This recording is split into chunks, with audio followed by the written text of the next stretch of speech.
আজকে সমবায় এই চ্যাপ্টারের প্রবলেমগুলোকে নিয়ে আলোচনা করব। দেখো, এমসিকিউ এক একটা কী বলেছে, n-1 cr plus n-1 cr-1 সমান কত? এটা জাস্ট ফর্মুলা অনুযায়ী বসিয়ে দিলেই হবে। ঠিক আছে, এনসিআর প্লাস এনসি আর মাইনাস ওয়ানের যে ফর্মুলাটা আছে সেখানে বসিয়ে দেবে, তাহলেই হয়ে যাবে। 2 নম্বরটা, NPR equal to x into NCR হলে এক্সের মান নির্ণয় করো। ঠিক আছে, এনসিআর আর এনপিআর এর মধ্যে একটা সম্পর্ক আছে।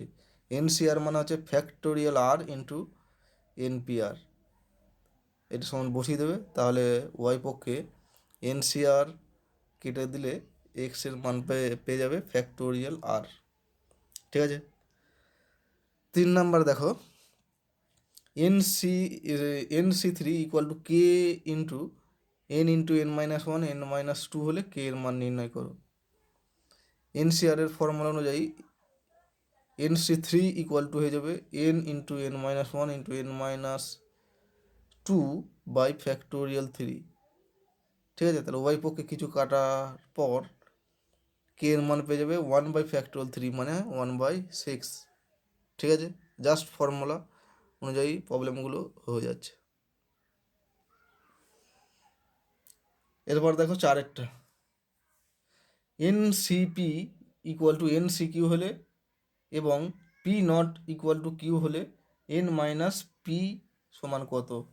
এটাও ফর্মুলা ব্যবহার করবে, যে P not equal to Q হলে আমরা জানি এনসিপি সমান এনসিকিউ হলে P plus Q equal to হবে এন। ঠিক আছে, তার মানে n-p ইকুয়াল টু হয়ে যাবে কিউ। 5 নাম্বারটা দেখো, n-r+1 into NCR-1 equal to M into NCR হলে এম সমান কত? এটা তোমরা নিজেরাই করবে, জাস্ট ফর্মুলাটা ব্যবহার করবে। ঠিক আছে, 6 নম্বর দেখো, n সংখ্যক বিভিন্ন বস্তু থেকে একযোগে r সংখ্যক বস্তুর সমবায় সংখ্যা কত হবে যাতে নির্দিষ্ট r সংখ্যক বস্তুর মধ্যে p সংখ্যক নির্দিষ্ট বস্তু সর্বদাই থাকবে। এরও ফর্মুলা লিখে দেওয়া হয়েছে, এখানে অ্যান্সারটা হয়ে যাবে n-p cr-p, অর্থাৎ অপশন এ। ঠিক আছে, একই রকম 7এরটাও সেই ফর্মুলা লিখিয়ে দেওয়া আছে। 7এর অ্যান্সার হয়ে যাবে, এখানে বলেছে n সংখ্যক বস্তু r সংখ্যক বস্তুর মধ্যে p সংখ্যক বস্তু কখনোই থাকবে না। এর অ্যান্সারটা হলো n-p cr। ঠিক আছে, 8এরটা কি বলেছে দেখো, NC8 প্লাস, সরি, 8 বলেছে 11C8 প্লাস 11C9 সমান নিচের কোনটি? 8টা একটু বলে দিই, এটাও খুবই সোজা। 11C9 ইকুয়াল টু কত? আমরা জানি দেখো, NCR plus NCR-1 equal two হয় n+1 CR। তাহলে এখানে হয়ে যাবে n+1 CR মানে হচ্ছে 11 CR মানে এখানে 9। ঠিক আছে, এর মান কত হচ্ছে দেখবে। আবার 12C9 মানে হচ্ছে 12C3। এবার 12C3 মানটা তোমরা বের করবে। ঠিক আছে, একই রকম 9এরটা কী করবে, 21C9 সমান কত বলেছে, সরি 21C19 সমান কত? তাহলে 21C19 মানে হচ্ছে 21C2। ঠিক আছে, তাহলে 21C2 এর মানটা বের করবে, তাহলেই হবে। এবার 10এরটা কি বলেছে দেখো, বলেছে যে 16CR ইকুয়াল টু 16C2R+1। এইটা হলে আর এর মান নির্ণয় করতে হবে। এখন দেখো, আর not equal to 2r plus 1, এই দুটো অসমান। সেই জন্যে 11 CR, সেই জন্য 16 CR equal to 16C 2r plus 1, এটা হয়ে যাবে এই r plus 2r plus 1 equal to 16, কারণ ব্র্যাকেটে লিখে দেবে যেহেতু r not equal to 2r plus 1, আর যদি 2r প্লাস 1-এর সঙ্গে সমান হয় তাহলে আর এর মান হয়ে যাবে -1, আর এর মানও নেগেটিভ হতে পারে না, ঠিক আছে? সেই জন্যে তাদের যোগফলটা আর এনের সঙ্গে সমান, মানে 16-র সঙ্গে সমান হবে। তাহলে এখান থেকে পেয়ে যাব 3r সমান 16, তার মানে আর সমান 5, ঠিক আছে? তাহলে অপশন বি এখানে এমসিকিউ শেষ। এবার আসবো অতি সংক্ষিপ্ত।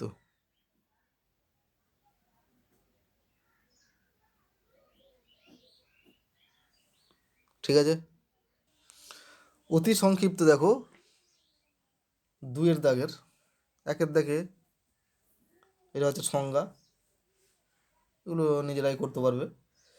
নিচের প্রতি ক্ষেত্রে এনের মান নির্ণয় করো। বলছে যদি N C n-2 equal to 21 হয় তাহলে এনের মান নির্ণয় করব। ঠিক আছে, NC n-2 মানেই হচ্ছে NC2, কোন ফর্মুলাটা ব্যবহার করলাম?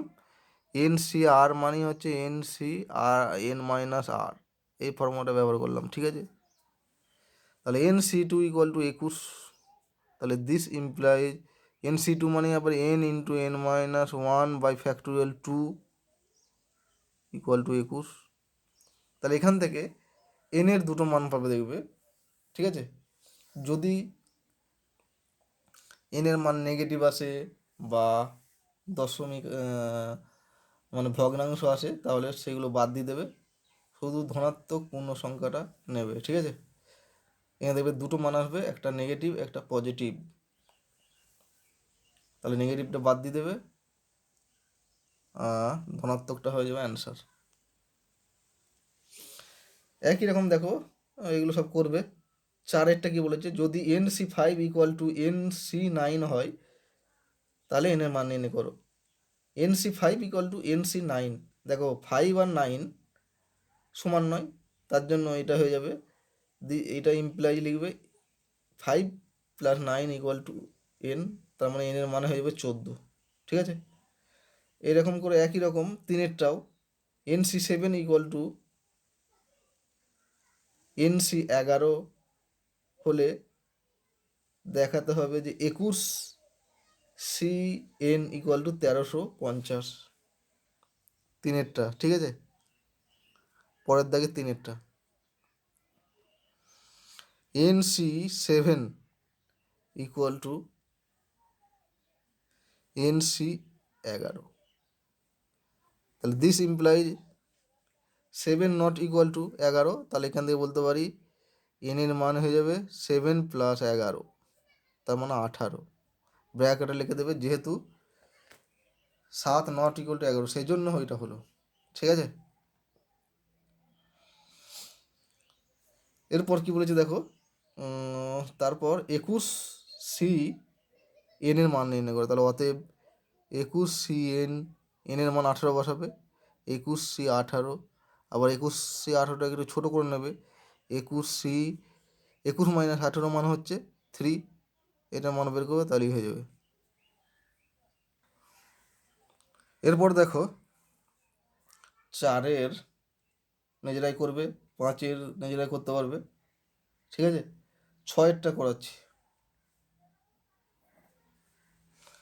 6-এর কি বলেছে দেখো, যে n সংখ্যক বাহু বিশিষ্ট একটি বহুভুজের কর্ণের সংখ্যা নির্ণয় করো। এটা করো, আগে করে দিচ্ছি অঙ্কটা। তাহলে n সংখ্যক বাহু বিশিষ্ট বহুভুজের কটি শীর্ষবিন্দু থাকে? nটি, সেইটাই লেখো ভাষায়। n সংখ্যক বাহু বিশিষ্ট বহুভুজের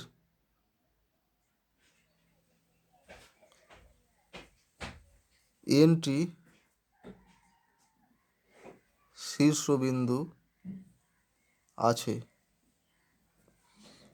এবং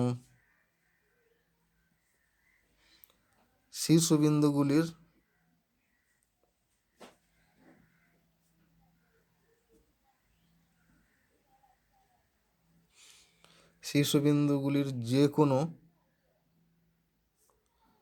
তিনটি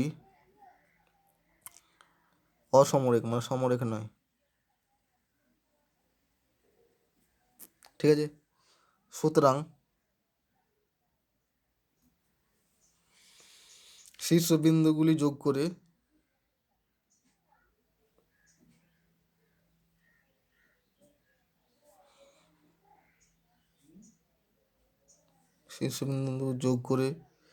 NC2, যে কোনো দুটো শীর্ষবিন্দু যোগ করলে একটা সরলরেখা পাওয়া যায়, যে কোনো দুটো বিন্দু যোগ করলে একটা সরলরেখা পাওয়া যায়। এই জন্যে n সংখ্যক শীর্ষবিন্দু থেকে NC2 সংখ্যক সরলরেখা পাওয়া যায়, ঠিক আছে। এদের মধ্যে মানে এই NC2 সংখ্যক সরলরেখার মধ্যে এদের মধ্যে NT সরলরেখা বহুভুজটির বাহু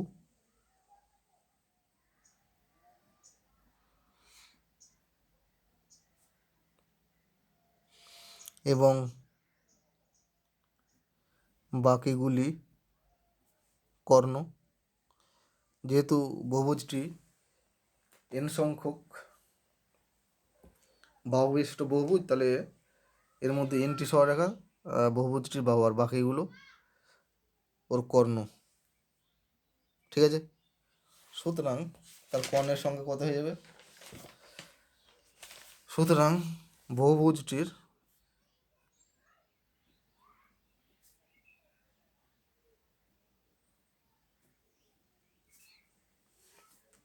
কর্ণের সংখ্যা ইকুয়াল টু হয়ে যাবে টোটাল NC2 সংখ্যক সরলরেখা পেয়েছি, তার মধ্যে বাহু হচ্ছে আমার nটা, তাহলে বাহুগুলো বাদ দিলে আমার কর্ণের সংখ্যা পেয়ে যাবো। তাহলে NC2 মাইনাস nটা বাহু বাদ দিয়ে দিলাম, এটাই হয়ে যাবে কর্ণের সংখ্যা, ঠিক আছে। তাহলে NC2 মানে আবার n into n minus 1 factorial 2 মানে 2 লিখতে পারি মাইনাস n। তাহলে দিস ইকুয়াল টু লসও করে দিচ্ছি n² মাইনাস n, ঠিক আছে, মাইনাস 2n/2, তার মানে n ইন্টু n মাইনাস 3/2, এতগুলো বাহু আছে, ঠিক আছে। n সংখ্যক ধরো এরকম বাহু আছে, এখানে কয়েকটা তার মধ্যে দেখালাম। এখন দেখো কি হয় যদি তিনটে বিন্দু সমরেখ না হয়, মানে অসমরেখ হয়, তাহলে তিনটি বিন্দুর যে কোনো দুটো বিন্দু যোগ করলে আমরা একটা সরলরেখা পাই, ঠিক আছে। কি হতে হবে? একটাই শর্ত, যে কোনো তিনটে বিন্দু অসমরেখ হতে হবে, ঠিক আছে। তাহলে যদি n সংখ্যক বিন্দু দেওয়া থাকে, তাহলে সেখান থেকে আমরা NC2 সংখ্যক সরলরেখা পাবো, আদারওয়াইজ কিন্তু পাবো না। যদি 3টি বা 4টি বা 5টি সমরেখ হয়ে যায়, তাহলে সেখান থেকে আমরা যে কোনো দুটো যোগ করলে একটা সরলরেখা পাবো না, ঠিক আছে। এটা জিনিস মনে রাখতে হবে। তাহলে কতকগুলি শীর্ষবিন্দু যদি দেওয়া থাকে, তাহলে ওদের মধ্যে যে কোনো দুটো যোগ করলে একটা সরলরেখা পাবো, তখনই যদি ওদের মধ্যে যে কোনো তিনটি অসমরেখ হয়, মানে যে কোনো তিনটি একই লাইনে থাকলে চলবে না। তাহলে এখানে বহুভুজের ক্ষেত্রে কি হয়, যে কোনো তিনটি বিন্দু অসমরেখ হয়, তার জন্য n সংখ্যক বাহু বিশিষ্ট বহুভুজের nটি শীর্ষবিন্দু যোগ করলে NC2 সংখ্যক সরলরেখা পাওয়া যাবে। তার মধ্যে এইগুলোর বাহু এন সংখ্যক বাহু হবে, এন সংখ্যক শীর্ষবিন্দু থাকলে তার এন সংখ্যক বাহু হয়। ঠিক আছে, তাহলে এন সংখ্যক বাহু বাদ দিই, বাদ বাকিগুলো কর্ণ পেয়ে যাবো। কর্ণ কেমনগুলো হবে দেখো, এইটার সঙ্গে এটা যোগ করলে একটা কর্ণ, এটার সঙ্গে এটা যোগ করলে একটা কর্ণ, এটার সঙ্গে এটা যোগ করলে কর্ণ। ঠিক আছে, তার মানে বাহুগুলো বাদ দিলে ওর কর্ণ পেয়ে যাবো। এভাবে ভাষাটা লিখতে হবে। ঠিক আছে, এরপর দেখো 7 কি বলেছে, শূন্যে এন সংখ্যক বিন্দু আছে যাদের মধ্যে কোনো 3টে বিন্দুই একরেখীয় নয়। ঠিক আছে, কোনো 3টে বিন্দু একই লাইনে অবস্থিত নয়, মানে 3টে বিন্দুই, যে কোনো 3টে বিন্দু অসমরেখ। তাহলে বিন্দুগুলি যোগ করার পর উৎপন্ন সরলরেখা এবং ত্রিভুজের সংখ্যা সমান হলে এন এর মান নির্ণয় করো। ঠিক আছে, তাহলে এনটি যেহেতু বিন্দু আছে আর তার মধ্যে যে কোনো 3টি বিন্দুই অসমরেখ, মানে একই রেখায় অবস্থিত নয়। ঠিক আছে, তার জন্য সরেখা কতগুলো পাওয়া যাবে, যে কোনো দুটো বিন্দু যোগ করলে একটা সরেখা পাওয়া যাবে, NC2 সংখ্যক সরেখা পাওয়া গেল। ঠিক আছে, আবার যেহেতু যে কোনো 3টে বিন্দুই অসমরেখ, তাহলে যে কোনো 3টে বিন্দু যোগ করলে একটা ত্রিভুজ পাবো। ঠিক আছে, কিন্তু যদি 3টি বা 4টে বিন্দু বা 5টা বিন্দু সমরেখ হয়ে যায়, তাহলে সেগুলো যোগ করলে কিন্তু আমরা ত্রিভুজ পাবো না। যে কোনো 3টে যোগ করলে আমরা ত্রিভুজ পাবো না। তাহলে এখানে যেহেতু যে কোনো 3টে বিন্দু অসমরেখ, তাহলে সেখান থেকে আমরা যে কোনো 3টে বিন্দু যোগ করলেই একটা ত্রিভুজও পেয়ে যাব। তাহলে মোট কতগুলো ত্রিভুজ পাবো, এনটি আছে তার মধ্যে যে কোনো 3টি যোগ করলে যেহেতু একটা ত্রিভুজ পাবো, তাহলে NC3 সংখ্যক ত্রিভুজ পাচ্ছি। আর তাহলে শর্তানুসারে এই সরেখার সংখ্যা সমান বলা আছে ত্রিভুজের সংখ্যা। ঠিক আছে, সরেখার সংখ্যা সমান ত্রিভুজের সংখ্যা। তার মানে NC2 = NC3। এটা হলে আমায় বের করতে হবে এন এর মান নির্ণয় করতে হবে। তাহলে দিস ইমপ্লাইজ কত হয়ে যাবে, তাহলে 2 ≠ 3, এটা 2, এখানে 2, এখানে 3 দেওয়া আছে, তাহলে 2 যেহেতু ≠ 3, তাহলে n লিখতে পারি 2 + 3, ব্র্যাকেটে লিখে দেবে। যেহেতু 2 ≠ 3, তাহলে n = 5। ঠিক আছে, তাহলে n এর মান হলো 5। তাহলে ভাষাটা কী করে লিখবে দেখো, এটা জাস্ট মুখে বলে দিচ্ছি। লিখবে, যেহেতু এখানে n সংখ্যক বিন্দু আছে এবং এদের যে কোনো 3টে বিন্দুই অসমরেখ, সুতরাং বিন্দুগুলি যোগ করে NC2 সংখ্যক সরলরেখা পাওয়া যাবে এবং NC3 সংখ্যক ত্রিভুজ পাওয়া যাবে। তারপর লিখবে শর্তানুসারে NC2 = NC3, তারপর এটা করবে। ঠিক আছে, এরপর দেখো 8এরটা কি বলেছে, যে 9 জন স্বরাজ্যপন্থী ও 5 জন মন্ত্রিত্বপন্থী ব্যক্তি আছে, যাদের মধ্য থেকে 6 জন স্বরাজ্যপন্থী এবং 2 জন মন্ত্রিত্বপন্থী থাকবে এমন কতগুলি কমিটি গঠন করা যাবে। জাস্ট কমিটি গঠন করবো এখানে। ঠিক আছে, মানে দল গঠন করব এখানে, কিন্তু সজ্জা নয়। তাহলে দেখো এরকমভাবে লিখবে, যে উপরে লিখবে স্বরাজ্যপন্থী, ব্র্যাকেটে লিখবে 9 জন আছে যেহেতু, আর মন্ত্রিত্বপন্থী এখানে টোটাল আছে 5 জন। ঠিক আছে, কী করতে হবে, এই স্বরাজ্যপন্থী থেকে 6 জন নিতে হবে, এখানে 6 লিখবে, আর মন্ত্রিত্বপন্থী থেকে 2 জন নিয়ে কতগুলো কমিটি গঠন করা যাবে। ঠিক আছে, তাহলে ভাষাটা আমি জাস্ট মুখে বলে দিচ্ছি। লেখো, 9 জন স্বরাজ্যপন্থী থেকে 6 জনকে নির্বাচন করা যায় 9C6 উপায়ে। লিখলে এরপর লিখবে, এখন এই 9C6 উপায়ের প্রতি ক্ষেত্রে 5 জন মন্ত্রিত্বপন্থী থেকে 2 জনকে নির্বাচন করা যায় 5C2 উপায়ে। লেখা হলো। তারপর লিখবে অতএব নির্ণেয় কমিটির সংখ্যা। প্রথমটা 9C6 উপায়ে নির্বাচন করা যায়, আর এর প্রতি ক্ষেত্রে মন্ত্রিত্বপন্থী থেকে নির্বাচন করা যায় 5C2 উপায়ে। তাহলে এটা ইন্টু এইটা। এবার এটা ক্যালকুলেশন করে দেখো কত। 9C6কে আবার লিখে নেবে 9C3 ইন্টু 5C2। এই দুটো ক্যালকুলেশন করে কত আছে দেখবে। ঠিক আছে, সেটাই অ্যান্সার।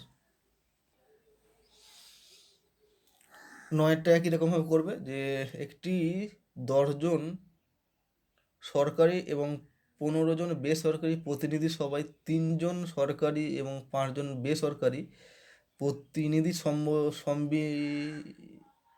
সম্বলিত একটি উপসমিতি নির্বাচনের সিদ্ধান্ত নেওয়া হয়। কত বিভিন্ন উপায়ে উপসমিতির সভ্য নির্বাচন করা যায়। তাহলে একই রকম ভাষাটা লিখবে যে 10 জন সরকারি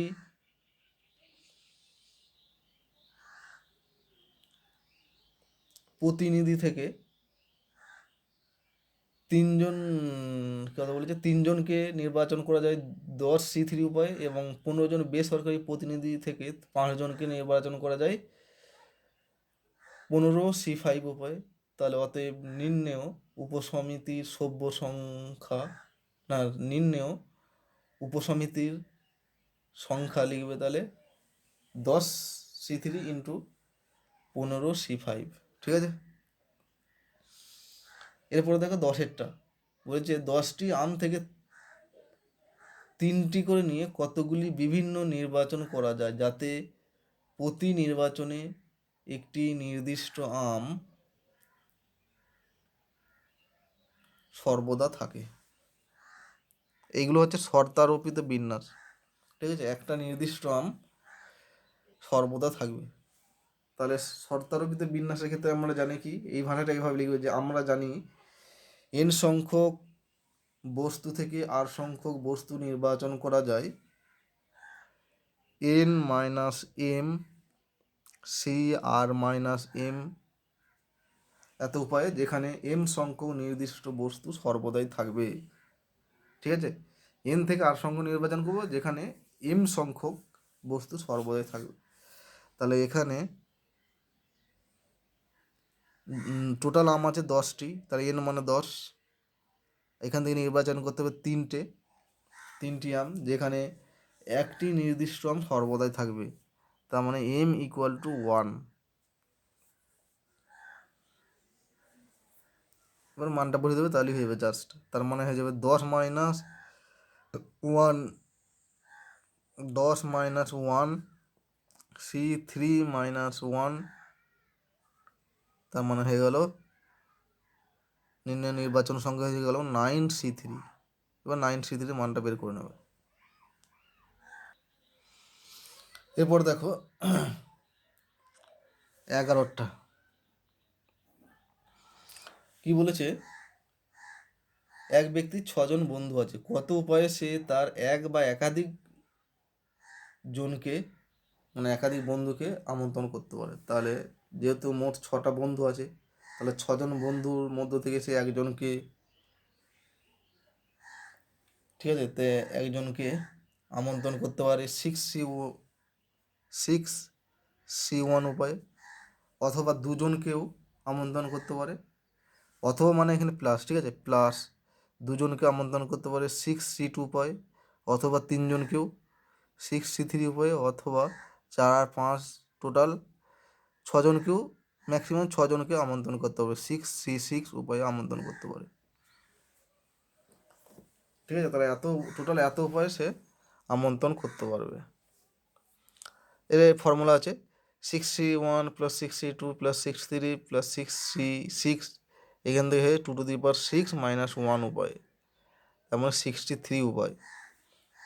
ঠিক আছে, এটা আর একটা প্রসেসে করা যায়। বিকল্প প্রসেস কি, এইভাবে ভাষা লিখবে যে 6জন বন্ধুর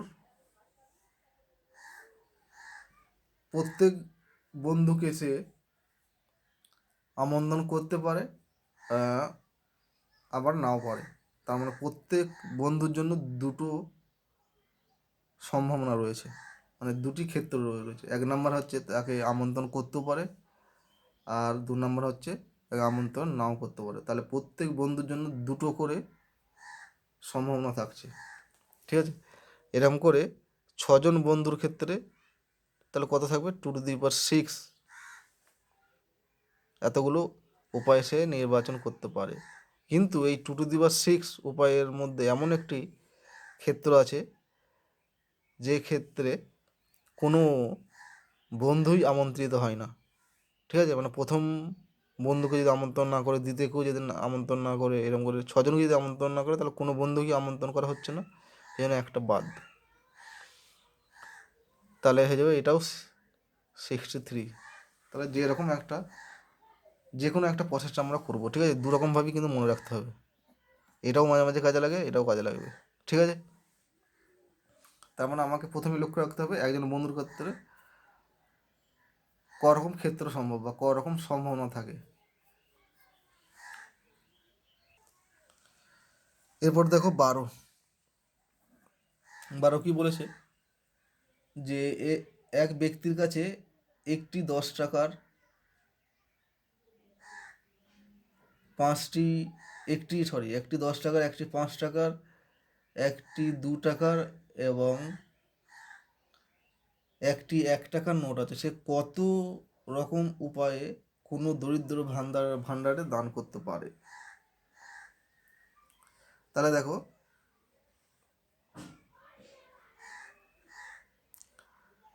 ওই ব্যক্তির কাছে একটি 10 টাকার নোট সে দান করতে পারে, আবার নাও করতে পারে।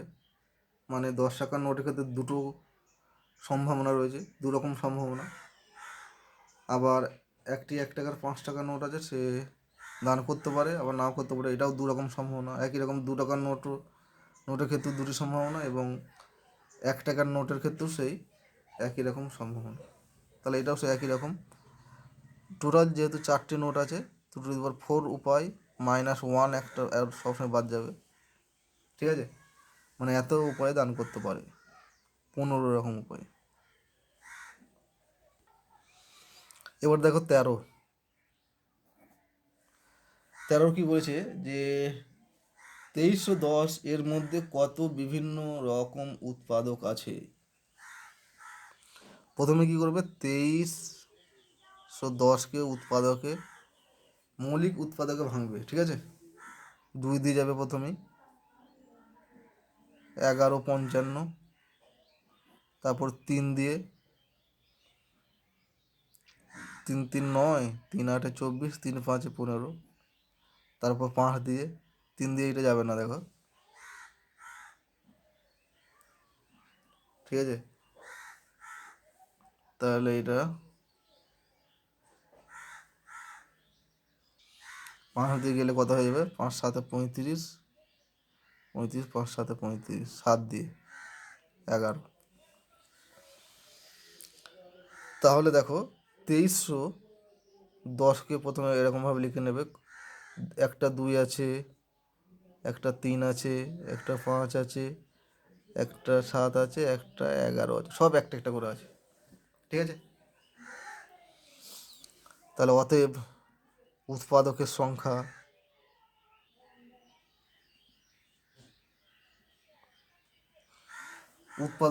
কত, একটা যেহেতু 2 আছে, তাহলে একে নির্বাচন করা যাবে। একটা থাকলে দু রকম উপায় নির্বাচন করা যায়, 1 + 1 উপায়। 2টা নির্বাচন করা যাবে 2 রকম উপায়। একটা 3 আছে, একেও নির্বাচন করা যাবে 1 + 1। 5টাকে নির্বাচন করা যাবে 1 + 1। 7টাকে নির্বাচন করা যাবে 1 + 1। আর 11টাকে নির্বাচন করা যাবে 11 + 11, 1 + 1। একটাই 11 আছে, ঠিক আছে। এর মধ্যে এমন একটা ক্ষেত্র আছে আসবে যে ক্ষেত্রে কোনো সংখ্যাই নির্বাচন করা হবে না, মানে -1 সবসময় বাদ দিতে হয়। তাহলে দিস ইকুয়াল টু 1 2 3 4 5টা 2, তাহলে 2^5 - 1, তার মানে হলো 31টি উৎপাদক থাকবে। ঠিক আছে, এখানে দেখো, এখানে যে যদি দুটো থাকতো তাহলে 2কে নির্বাচন করা যেত 2 + 1 3 রকম উপায়ে, মানে দুটো 2 থাকলে 3 রকম উপায়ে নির্বাচন করা যাবে। 3টে 3 আছে ধরো, 4 রকম উপায়ে নির্বাচন করা যাবে। 5টা 2 আছে ধরো, বা 4টে 5 আছে ধরো, 4টে 5 তাহলে 4 + 1 মানে 5 রকম উপায়ে নির্বাচন করা যাবে। ঠিক আছে, এটা কোন সূত্র ব্যবহার করছি? ধরো পি সংখ্যক এ আছে, কিউ সংখ্যক যদি বি থাকে, আর সংখ্যক যদি সি থাকে, তাহলে মোট নির্বাচন সংখ্যা হয়ে যাবে, এই সূত্র আমরা পড়েছিলাম যে p+1 q+1 × r+1 - 1, এইটা 1 বাদ দিতে হয় সবসময়। ঠিক আছে, টোটাল এত রকমভাবে নির্বাচন করা যাবে। তাহলে মোট এতগুলো উৎপাদক থাকবে, 31টি। এরপর 14, কোনো পরীক্ষায় পাশ করতে হলে একজন পরীক্ষার্থীকে 8টি বিষয়ের প্রত্যেকটিতে একটি ন্যূনতম নম্বর পেতে হয়। কত উপায়ে একজন পরীক্ষার্থী ওই পরীক্ষায় ফেল করতে পারে?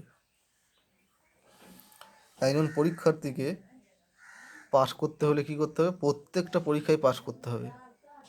ঠিক আছে, তাহলে 8টা বিষয় পাশ করতে হবে। তাহলে ফেল করবে কত রকম হবে? যে কোনো একটা বিষয়ে ফেল করলি সে ফেল। ঠিক আছে, 8টা বিষয় যে কোনো একটা বিষয়ে ফেল করলি সে ফেল। তাহলে 8টা বিষয়ের মধ্যে একটি বিষয় ফেল করতে পারে 8C1 উপায়ে, অথবা দুটো বিষয় ফেল করলেও ফেল, দুটো বিষয় ফেল করবে 8C2 উপায়ে। একটা বিষয়ে 8C1, দুটো বিষয়ে 8C2, অথবা 3টে বিষয়ে 8C3, অথবা এরকম করে 4 5 8টা বিষয় ফেল করলেও ফেল 8C8 উপায়। তাহলে হয়ে যাবে 2^8 - 1 উপায়। এটা ক্যালকুলেশন করবে কত হবে। ঠিক আছে, এরপর দেখো 15 কি বলেছে? পরবর্তী শীতকালে ভারতীয় ক্রিকেট একাদশকে এমসিসি ক্রিকেট একাদশের সঙ্গে 5টি টেস্ট ম্যাচ খেলতে হবে। এই 5টি ম্যাচের ফলাফল জয়, পরাজয় এবং অমীমাংসিতভাবে শেষ। মানে একটা টেস্টের 3 রকম ফল হতে পারে, জয় হতে পারে, পরাজয় হতে পারে, অথবা ড্র হতে পারে। তাহলে এই 5টি ম্যাচের ফলাফল কী করতে হবে? ভবিষ্যৎবাণী করতে হবে। কতকগুলি বিভিন্ন পূর্বাভাসে এই 5টি খেলার ফলই সঠিক হবে। ঠিক আছে, তাহলে এই একটা সূত্র এটা লিখে নেবে যে আমরা জানি n সংখ্যক টেস্ট ম্যাচের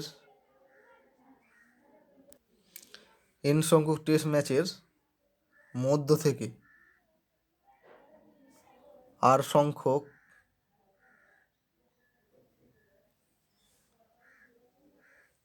টেস্ট ম্যাচের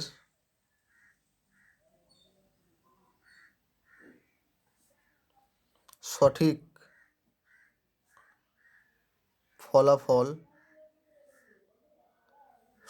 ফলাফলের ভবিষ্যৎবাণী করা যায়। n ইকুয়াল টু দিয়ে দেবে, মানে n সংখ্যক টেস্ট ম্যাচের মধ্যে থেকে যে কোনো r সংখ্যক ম্যাচের সঠিক ফলাফল করা যাবে NCR into 1^r into 2^n-r এত উপায়। ঠিক আছে, কী করে আসছে দেখো, টোটাল আমার ম্যাচ আছে, আমার n সংখ্যক ম্যাচ, এটা রাফে আমি করছি। ঠিক আছে, n সংখ্যক ম্যাচ আছে, তাহলে এখান থেকে যে কোনো r সংখ্যক ম্যাচের সঠিক ফলাফল হলেই হবে। তাহলে n সংখ্যক ম্যাচ থেকে r সংখ্যক ম্যাচ নির্বাচন করা যায় NCR উপায়। ঠিক আছে, প্রথমে নির্বাচন করলাম। এখন এই আর সংখ্যক ম্যাচের যে সঠিক ফলাফল হবে কত রকম উপায়। একটা ম্যাচের 3 রকম ফল হয়, একটা জয়, পরাজয় আর একটা হচ্ছে ড্র। তার মধ্যে একটা যে কোনো সঠিক হবে, হয় ড্র হবে ম্যাচটা, অথবা পরাজয়, অথবা জিতবে।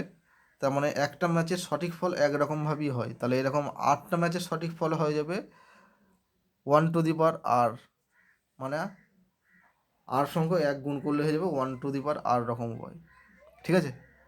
তাহলে বাদ বাকি যে আর সংখ্যক ম্যাচের সঠিক ফলাফল করব, তাহলে বাদ বাকি পুরো আছে n-আর সংখ্যক ম্যাচ। এই রকম এই n- আর সংখ্যক ম্যাচের ফলাফলটা কিন্তু ভুল হতে হবে। তাহলে একটা ম্যাচের যে কোনো একরকমভাবে ফলাফল সঠিক হবে, হয় ড্র হবে, নাহলে জিতবে, নাহলে পরাজয় হবে। তাহলে যে কোনো একটা ফল যদি সঠিক হয় একটা ম্যাচের জন্য, তাহলে বাদ বাকি যে দুটো আছে সেটা ভুল হবে। ঠিক আছে? কারণ একটা ম্যাচের ফলাফল একরকমভাবেই হতে পারে। একরকম একটা ম্যাচের ফল সঠিক ফল একরকমভাবেই হয়, আর তাহলে ভুল ফল হয়ে যাবে দুরকমভাবে। তাহলে যে কোনো একটা ম্যাচের ভুল ফল হয় দুরকম উপায়। তাহলে এরকম ভুল ফল করতে হবে n-আর সংখ্যক ম্যাচের। তাহলে n-আর সংখ্যক 2কে গুণ করলে হয়ে যাবে 2 টু দি পাওয়ার n-আর।